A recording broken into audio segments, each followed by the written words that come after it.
አመጋገብሽ አስተካክለሽ ስፖርት ጀመረሽ ሰውነትሽ እየተስተካከለ ካልሆነ ስህተትሽ ምን እንደሆነ ልንገርሽ። አየሽ ሆርሞንሽ ማለት ነው ወደ ውፍረት እንድትገቢ እያደረገሽ ነው ያለው።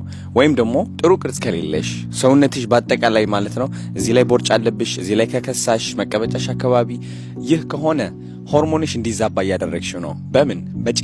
ጭንቀት ህይወትሽ ሙሉ እየተቆጣጠረ ነው ያለው። አየሽ ራስሽን የምታረጋጊበት መንገድ ያስፈልግሻል።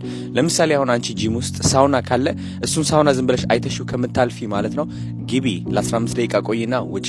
ጭንቀትሽ በተቻለሽ አቅም ለመቀነስ ሞክሪ።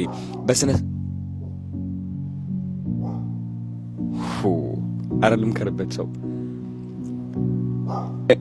እንቅልፍ በስነ ስርዓት ለመተኛት ሞክሪ። ምክንያቱም እሱ ነው አንቺ የሚያስተካክልሽ። አመጋገብሽ ስፖርትሽ አስተካክልሽ ማትለወጪ ከሆነ ሜቢ እዛ ላይ ነው ችግሩ። ወይም ደግሞ በቂ የሆነ ፕሮቲን እያገኘሽ አይደለም፣ ጡንቻዎችሽ እያጣሽ ነው ያለሽው ማለት ነው። አየሽ ለመክሳት ብለሽ አንቺ ምንድነው እያረግሽ ያለሽው?